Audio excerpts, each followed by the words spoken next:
तो दोस्तों स्वागत है आप सभी का हमारे चैनल की एक और कमाल की वीडियो के अंदर। जैसा कि आप सभी ये जानते हैं कि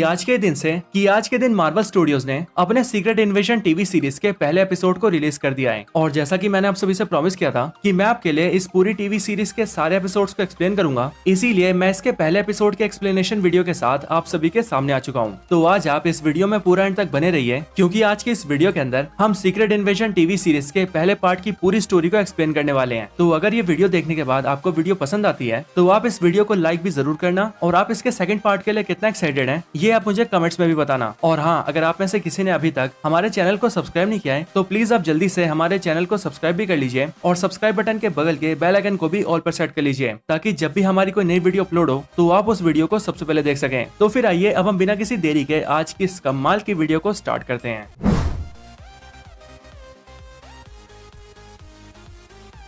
तो इस एपिसोड की स्टार्टिंग होती है रशिया के मॉस्को सिटी से, जहां पर हम ये देखते हैं कि एजेंट रॉस बहुत तेजी में चलकर कहीं पर जा रहा होता है। अब वैसे आप सभी ने एजेंट रॉस को देखकर ये पहचान ही लिया होगा कि ये वही कैरेक्टर है जिसे हम सभी ने आखिरी बार Black Panther Wakanda Forever movie में देखा था। एजेंट रॉस फोन पर किसी से कहता है कि वो उसके बहुत करीब है और इसीलिए वो बहुत ही जल्द उससे मिलने आ रहा है। इसके बाद ही एजेंट रॉस एक अनजान सी बिल्डिंग के एक रूम में घुसता है, जहां पर आने के बाद हमें पता लगता है कि वहां पर एक दूसरा एजेंट जिसका नाम एजेंट प्रेस्कॉट होता है, वो एजेंट रॉस का इंतजार कर रहा होता है। और जब एजेंट रॉस उसके पास उससे मिलने आता है तब वो एजेंट रॉस को बताता है कि हमारी पूरी दुनिया के ऊपर एक बहुत बड़ा खतरा आ चुका है, एक ऐसा खतरा जिसे अगर रोका नहीं गया तो उससे पूरी दुनिया खत्म हो सकती है। एजेंट प्रेस्कॉट एजेंट रॉस को बताता है कि हमारी दुनिया के अंदर बहुत सारे क्राइम्स बढ़ रहे हैं और अभी सिर्फ एक साल के अंदर पूरी दुनिया में 5 बड़े बड़े टेरर अटैक्स हो चुके हैं। पर यह सुनकर एजेंट रॉस उससे कहता है कि ये सब होना तो बहुत नॉर्मल बात है और पूरी दुनिया में ये सब होता ही रहता है। लेकिन फिर ये सुनते ही एजेंट प्रेस्कॉट उसे बताता है कि सबसे कमाल की बात ये है कि ये सारी चीजें ह्यूमंस नहीं बल्कि स्क्रल्स कर रहे हैं। इसके आगे एजेंट प्रेस्कॉट उसे बताता है कि वो काफी टाइम से एक खुफिया टेरर ग्रुप के ऊपर रिसर्च कर रहा था और उसकी सारी एक्टिविटीज को मॉनिटर कर रहा था। लेकिन अपने काम के दौरान ही उसे पता लगा कि उस आतंकवादी ग्रुप के मेंबर्स असल में स्क्रल्स हैं और वो इंसानों की शक्ल लेकर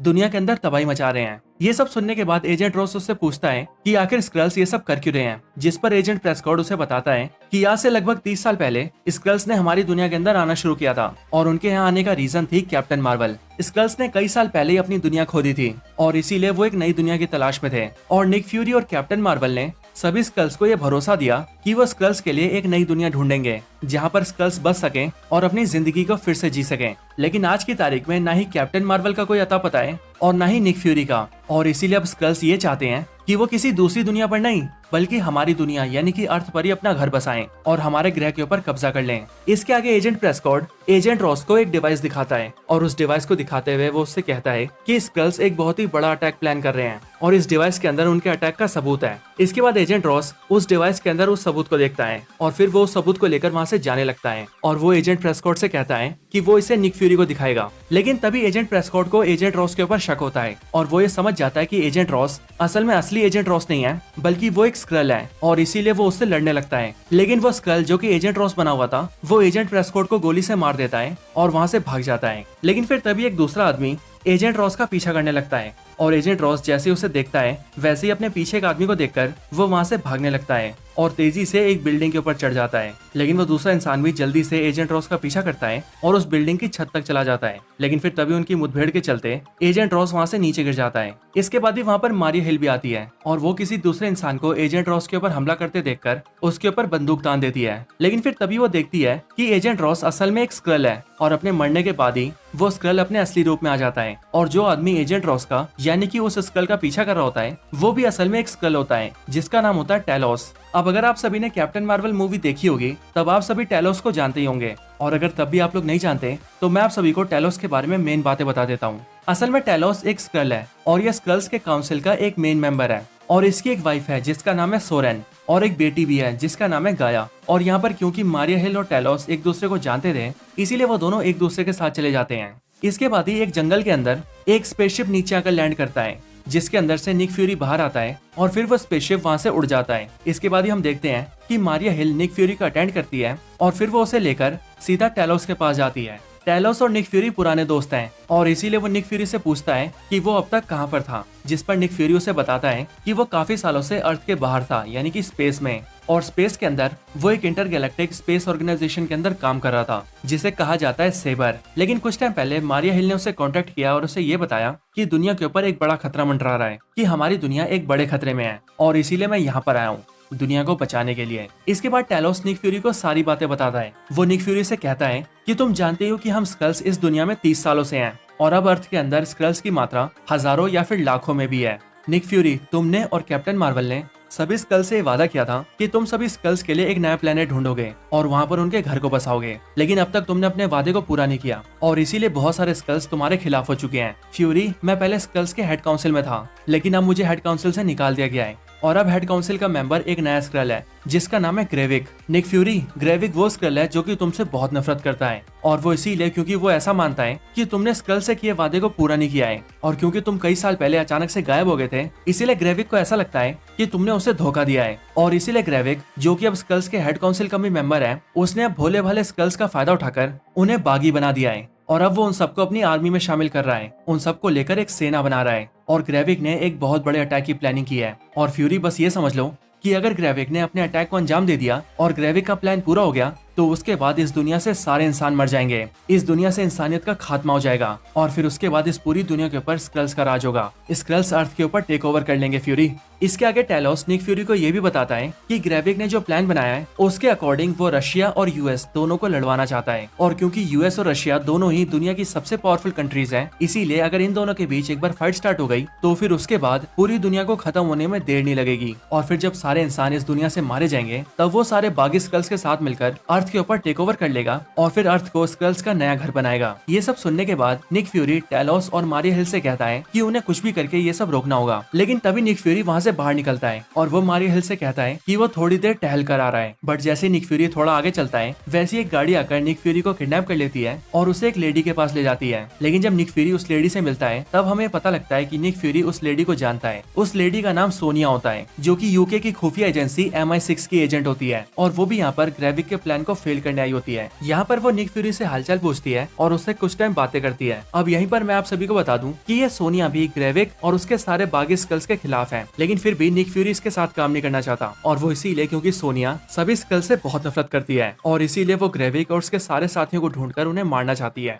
लेकिन जबकि निक फ्यूरी ऐसा चाहता है कि वो स्कल्स को मारने की बजाय इस पूरे मैटर को शांति से सॉल्व कर दे। इसके बाद निक फ्यूरी सोनिया से मिलकर वहाँ से चला जाता है। इसके बाद दूसरी तरफ हम एक अनजान सी जगह को देखते हैं जो जगह देखने में एक पुराना आर्मी बेस जैसा लग रहा होता है। यहीं पर एक आदमी आता है जो कि अंदर घुसने की कोशिश कर रहा होता है, लेकिन वहाँ के गार्ड्स उस आदमी को रोक देते हैं और उसे अंदर नहीं जाने देते। लेकिन फिर तभी वहाँ पर एमिलिया क्लार्क आती है। अब यही मैं आपको बता दूं कि एमिलिया क्लार्क भी एक स्क्रल है जो कि असल में टेलोस की बेटी गाया है और गाया ने आज से काफी साल पहले ग्रेविक की टीम को ज्वाइन कर लिया था और वो इसीलिए क्योंकि वो भी ये चाहती थी कि सारे स्क्रल्स को उनका घर वापस मिल सके। यहाँ पर आने के बाद गाया उस आदमी से उसकी असलियत पूछती है, जिस पर वो आदमी सभी को दिखाता है कि वो असल में एक स्क्रल है। इसके बाद गाया उस नए स्क्रल को लेकर अंदर जाती है और अंदर आते हुए वो उसे समझाती है कि ये पूरी जगह बाहरी दुनिया से छुपी हुई है और असल में ये जगह हम स्कल्स का बेस है। बाहर की दुनिया में हम स्कल्स को छुपना पड़ता है और इन इंसानों का मुखौटा पहनना पड़ता है, लेकिन यहाँ इस जगह के अंदर हम लोग खुलकर रहते हैं, वो भी अपने असली स्क्रल फॉर्म में। साथ ही साथ यहाँ पर हम खुशी से रहते हैं और आज से तुम भी यहाँ पर रह सकते हो हम सबके साथ। इसके बाद ही गाया उस नए स्क्रल को एक ऐसी जगह दिखाती है जो जगह एक ऐसी जगह होती है जहाँ पर ये सारे बागी स्क्रल्स दुनिया भर के बहुत से आम लोगों को और बहुत से बड़े बड़े लोगों को जैसे कि बिजनेसमैन, पॉलिटिशियंस और इस तरह के लोगों को उठाकर लाते थे और उन्हें अपने स्कल्स के साथ एक्सचेंज कर देते थे। यानी कि स्कल्स उन सभी को किडनैप करके यहाँ पे रखते थे और उनकी जगह पर स्कल्स जाते थे। साथ ही साथ ये सारे स्कल्स उन सभी लोगों की मेमोरीज को भी कॉपी कर लेते थे ताकि वो लोग उनकी दुनिया के अंदर घुल मिल सके।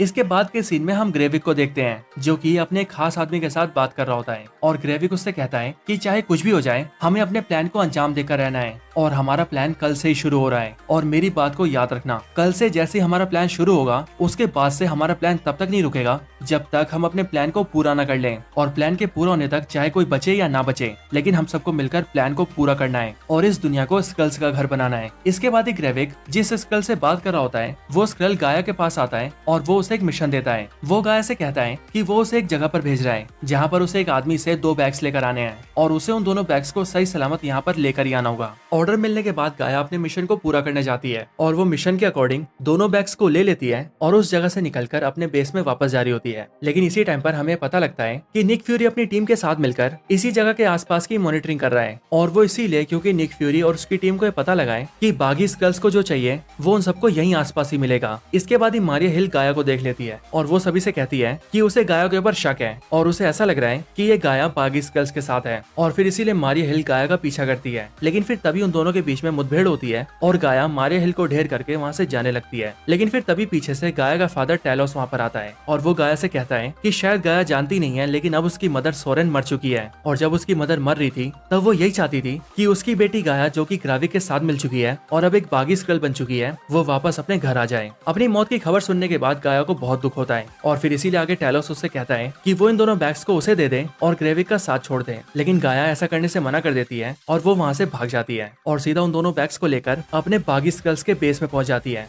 लेकिन कुछ टाइम बाद ही गाया को अपने काम के ऊपर अफसोस होता है और फिर इसीलिए वो चुपके से अपने फादर टेलोस से मिलने जाती है। एक अनजान जगह पर टेलोस से मिलने के बाद वो उसे बताती है कि अपने मॉम के मौत की खबर सुनकर उसे बहुत बुरा लगा है और इसीलिए वो अब से अपने फादर टेलोस का साथ देना चाहती है। वो टेलोस को ये बताती है कि आज दिन में जो बैग लेकर वो भाग रही थी उस बैग के अंदर बॉम्ब्स थे और ग्रेविक ने ऐसे टोटल 3 बॉम्ब्स मंगाए हैं और ग्रेविक का ये प्लान है कि वो कल सुबह इन तीनों बॉम्ब्स को वो सोएडिनेन स्क्वायर के ऊपर ब्लास्ट करेगा और ये जगह मॉस्को की एक बहुत फेमस जगह है जहाँ पर बहुत सारे लोग होते हैं। आगे गाया टेलोस से कहती है कि कल सुबह वो लोग इन तीनों बैग्स को लेकर उस जगह पर बॉम्ब्स फिट करने जाएंगे। लेकिन गाया उन तीनों बैग्स के ऊपर इंफ्रारेड को फिट कर देगी ताकि टेलोस, निक फ्यूरी और मारिया हिल उन तीनों बॉम्ब्स वाले बैग्स को ट्रेस कर सकें। इसके बाद अगली सुबह टेलोस, निक फ्यूरी और मारिया हिल गाया के कहे अनुसार उस लोकेशन पर पहुंच जाते हैं और वहां पहुंचने के कुछ टाइम बाद वो लोग देखते हैं कि गाया और बाकी के बागी स्कल्स उन बॉम्ब्स वाले बैग्स को लेकर वहां पर आ चुके हैं। इसके बाद निक फ्यूरी, टेलोस और मारिया हिल तीनों मिलकर उन बैग्स को ट्रेस करने लगते हैं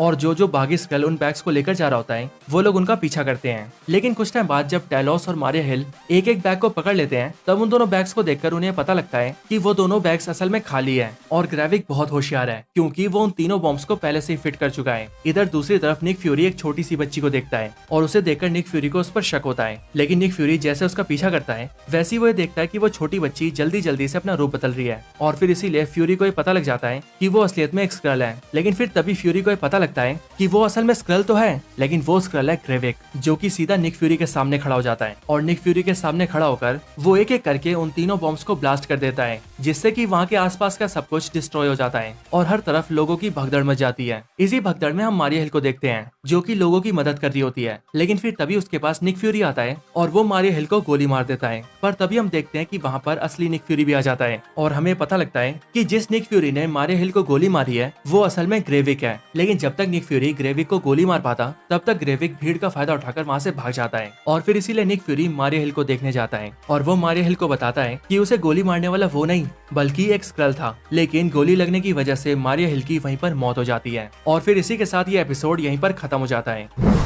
तो दोस्तों यही थी explanation video secret invasion TV series के पहले एपिसोड के ऊपर। आप सभी को ये वीडियो और इस कॉमिक सीरीज के पहले एपिसोड की स्टोरी कैसी लगी ये आप सभी मुझे कमेंट्स में जरूर बताएं। आप सबको ये वीडियो कैसी लगी आप कमेंट्स में मुझे ये भी बताएं और इसके साथ ही साथ ये भी बताएं कि आप सभी इसके अगले पार्ट के लिए कितने एक्साइटेड हैं। और हाँ, सीक्रेट इन्वेजन टीवी सीरीज के साथ साथ हम सीक्रेट इन्वेजन कॉमिक सीरीज को भी एक्सप्लेन कर रहे हैं और उसकी पहली वीडियो भी आप सभी को कल ही मिल जाएगी। तो इसी तरह से हमारे चैनल पर बने रहिए और इन सारी वीडियोस को देखकर एंजॉय करते रहिए। तो बस आज की इस वीडियो में इतना ही। इस वीडियो को यहीं पर एंड करते हैं। वीडियो पसंद आई हो तो लाइक करें, चैनल को सब्सक्राइब नहीं किया तो अभी के भी सब्सक्राइब करें। बाकी वीडियो को शेयर करना चाहते हैं तो इसे अपने दोस्तों के साथ शेयर भी जरूर करें और आप सभी इसी तरह से हंसते और मुस्कुराते रहें। बाकी मैं आप सबसे मिलता हूँ ऐसी किसी और बेहतरीन वीडियो में, तब तक के लिए गुड बाय।